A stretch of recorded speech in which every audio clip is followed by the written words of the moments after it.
Routine দিয়ে দিয়েছে, routine জানাবো। রুটিন তোমরা প্রত্যেকেই সমাজ মাধ্যমে জেনে গেছো, কিন্তু যেহেতু ক্লাস 12 তোমাদের, এই routine is a gentle reminder. Routine তোমাদেরকে একটা সুন্দর করে জানান দিল যে বাবা পরীক্ষা বেঁচে আছে। আর তোমরা যে এখন শুয়ে বসে সময়গুলো কাটাচ্ছ, এইভাবে কিন্তু এত সময় তোমরা ফোর্থ সেমে পাবে না। থার্ড সেম শেষ হওয়ার সঙ্গে সঙ্গে দেখবে ফোর্থ সেম কত দ্রুত চলে গেছে। একটু কল্পনা করো যে তোমাদের মাধ্যমিক টেস্ট পরীক্ষার পর মাধ্যমিক ফাইনাল পরীক্ষা কত দ্রুত চলে এসেছিল। সময় ছিল না 3 মাস।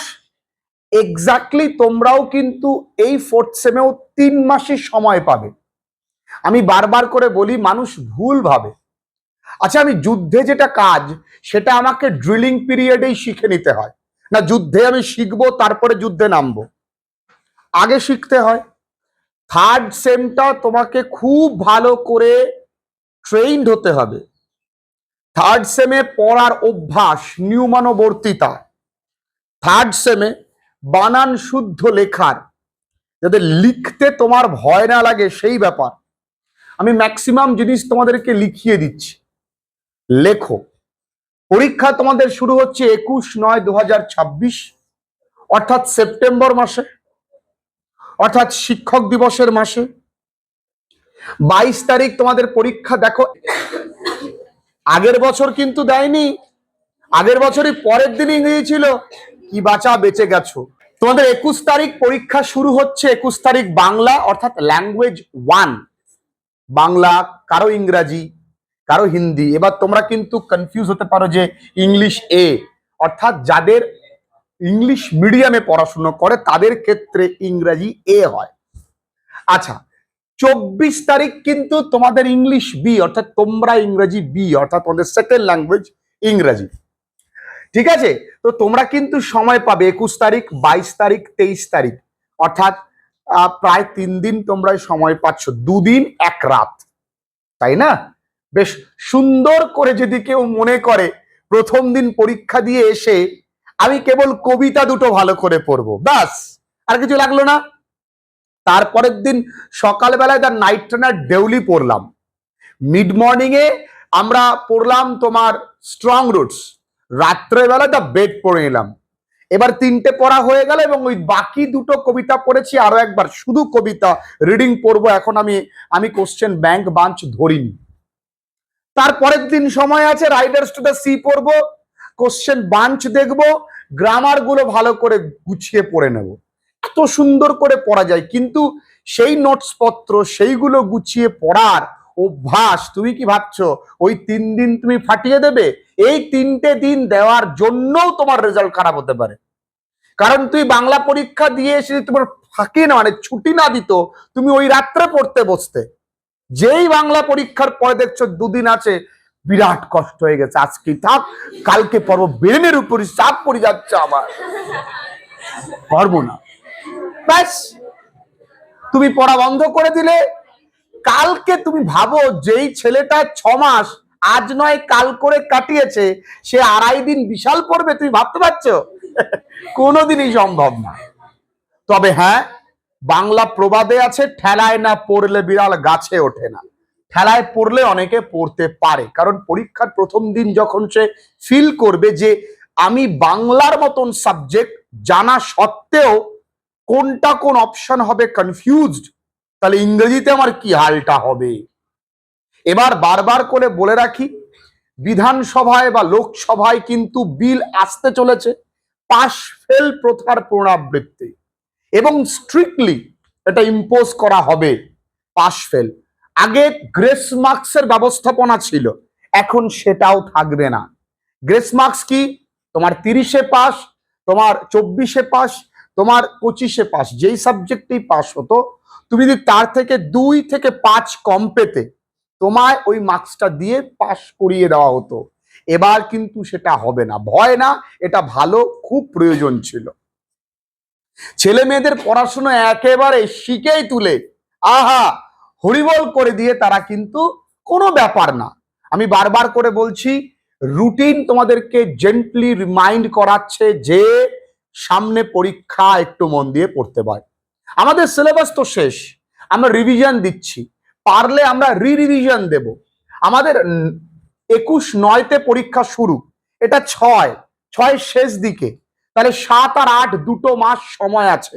এই দুটো মাসে যদি কেউ ঠিকঠাক করে পড়াশোনা করো, দুটো মাস, আমি 2.5 দিনে তোমাদের সিলেবাস কমপ্লিট করে দিলাম, পরীক্ষার মাঝের ওই 2.5 দিন, তাহলে দুটো মাসে তুমি কত কিছু করতে পারো।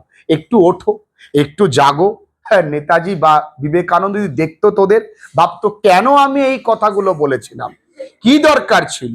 এই প্রজন্ম যারা জেগে আছে না ঘুমিয়ে আছে, এটাই বোঝা মুশকিল। এটা কেউ বুঝতে পারবে না, ধরতে পারবেন না যে ও জেগে আছে না। আসলে তোরা জেগে ঘুমাস, তোরা সব জানিস, সব বুঝিস, স্টিল তোরা unaware about your result, future, consequences of what you are doing. যা করছিস সেই বিষয়ে তোরা একেবারে ওয়াকিবহল না। কারণ একটাই, কারণ তোদের গোল স্পষ্ট না। তো 25 তারিখে তোমাদের পরীক্ষা ইকোনমিক্স, অ্যানথ্রোপোলজি, অনেকেরই আছে অ্যানথ্রোপোলজি। 28 তারিখে পরীক্ষা ফিজিক্সের, ভালো সাবজেক্ট, নিউট্রিশন, এডুকেশন, অ্যাকাউন্টেন্সি। তোদের পরীক্ষা কিন্তু শুরু হবে 11টা থেকে 12টা 30 পর্যন্ত। তবে visual arts, music, vocational subjects ইত্যাদির জন্য পরীক্ষা কিন্তু 11টা থেকে 12টা পর্যন্ত। তোমরা 1.5 ঘন্টা সময় পাচ্ছ, খুব ঠান্ডা মাথায় পরীক্ষা দেবে। এখানে কিন্তু OMR sheet will be provided. এখানে ওএমআর শিটে কিন্তু দ্বিতীয় অপশন পাবে না যে না এটা কেটে আমি এইটা করব। ওএমআর শিটে অনেকেই বলে যে তুমি আগে পেন্সিল দিয়ে করে নাও, মোটেই করতে যাবে না, তাহলে কিন্তু ওএমআরটা ছিদ্র হয়ে যাবে। একদমই না। আর ওএমআর ফিল আপ করার আলাদা পেন পাওয়া যায়, ঠিক আছে? ওই নিপগুলো একটু মোটা, পেনটা আমার কাছে ছিল ওএমআর শিটের, এবং ওখানে মানে অল্প কালিতেই পুরোটা ভরে যায়, আর ওই পেছন পৃষ্ঠা ইমপ্রেশনটা পড়ে না। আমি বারবার করে বলছি বাবু, এই রুটিন তো দিয়েছে, এবার একটুখানি পড়াশোনায় ফিরে আসো। তোমাদের 7 তারিখ পর্যন্ত পরীক্ষায়, 7 তারিখ পরীক্ষা তো তোমাদের শেষ। আমরা 8 তারিখ থেকে বা 7 তারিখের পরে যে ডেটটা পড়ে, বা মোস্টলি আমরা 1 সপ্তাহ ছুটি দেব, ঘুরে নিবি 1 সপ্তাহ, তারপরেই কিন্তু আমরা পড়া শুরু করব। কারণ 4th সেমে মাত্র আমরা 3টে মাস সময় পাবো, আমরা বেশি সময় পাবো না। 4th সেমে গল্প, কবিতা, নাটক, নাটক যদিও 3rd সেমে যা আছে তাই, কিন্তু বেশ বড় বড় গল্প কবিতা রয়েছে, যেগুলো আমাদের SAQ লিখতে হবে এবং LAQ বা BTQ আমাদের লিখতে হবে। অর্থাৎ তোমরা মনে করে দেখো, তোমাদের 2-3 line paragraph, biography, processing, story ইত্যাদি মুখস্থ করাতেই তোমাদের একেবারেই যাই অবস্থা। তাই সেখানে তোমাদের মিনিমাম, যদি আমি মনে করি একটি গল্প থেকেও 5টা ব্রড কোশ্চেন পড়বো, তাহলেও মিনিমাম আমরা 20-25টা মতন ব্রড কোশ্চেন পড়তে হবে। কিন্তু আমি এত পড়াবো না, চিন্তা নেই। হয়তো আমি কবিতা থেকে 2টোই পড়াবো, ওই 2টোর মধ্যে থেকেই আসবে, চিন্তা নেই। কারণ যারা সায়েন্সের স্টুডেন্ট তাদের এত সময় থাকবে না। এমন ভাবে পড়ো না যে আমি 2টো পড়লে 10টা লিখতে পারবো। আমার তো যদি বুদ্ধি থাকে তাহলে থোড়ি না ঘর জামাই থাকতে হয়। আমি এমন ভাবে পড়বো যে 2টো লিখলে 10টা লিখতে পারবো, একটু বুদ্ধি করে। পরীক্ষায় দেখলাম এটা আসেইনি, এ ঠাকুর ক্যারেক্টারটা সব মরিয়া পড়ে গেছি, দেশে ক্যাটলিন। আরে ক্যাটলিন মরিয়া থেকেও লেখা যায়, বা সেটিং অফ দ্য প্লে থেকে লেখা যায়, থিম অফ দ্য প্লে থেকে লেখা যায়। তুই স্যারকে কেন বুঝতে দিবি যে আমি স্যার আনকমন পেয়েছি? তুই পরীক্ষককে বুঝতে দিস, জানিস কিভাবে? তুই অর্ধেক ধর লিখলি, অর্ধেক লিখলি না, স্যার বুঝে যাবে যে এ বেটা বোঝেনি, এ বেটা লেখেনি, তুই বুঝতেই দিবি না স্যারকে, তাই না? সেই গরুর রচনার মতন আর কি, বুঝতে দেওয়া যাবে না। নদীর রচনা পড়ে গেছে, এসছে গরুর রচনা, আমি গরুটাকে কোন রকম মেরে নদীতে ফেললাম, ব্যাস শুরু। তাই না? আমাদের একটা গরু ছিল, গরুটা একদিন বজ্রাঘাতে মৃত্যুর মুখে পড়ে, গরুটাকে আমি নদীতে ফেলে দিলাম। আমার নদী, আমাদের দেশ নদীমাতৃক দেশ, গঙ্গা আমার মা, ব্যাস হয়ে গেল। তবে হ্যাঁ, পুরোটাই রিলেভেন্ট লেখা যাবে না, একটু বুদ্ধি করে, ইংরাজি তো একটুখানি বিদেশি ভাষা, একটু বুদ্ধি করে লিখতে হবে। তো চিন্তা করবার কিছুই নেই, অল্প অল্প করে পড়ো। জাস্ট তোমাদের কাজ কি জানো তো? একটুখানি কনসিস্টেন্ট থাকা, প্রতিদিন একটু একটু করে নিজের দিকে। আজকে যেমন আমরা যে ক্লাসটা করবো, একটুখানি মনোযোগ দেওয়ার চেষ্টা করিস। কারণ তুই বাবা এখানে এসছিস, তো আসার পেছনে যাদের কন্ট্রিবিউশন বেশি তারা কিন্তু তাদের ওই ওই টাকা উপার্জনের জন্য ফাঁকিটা দেয়নি, দিয়েছে কি? তোরাও দিস না। আজকে যে ক্লাসটা করব এই 2 মাস একটুখানি কনসেন্ট্রেশন ধরে রাখার চেষ্টা কর, আশা করছি রেজাল্ট ভালো হবে।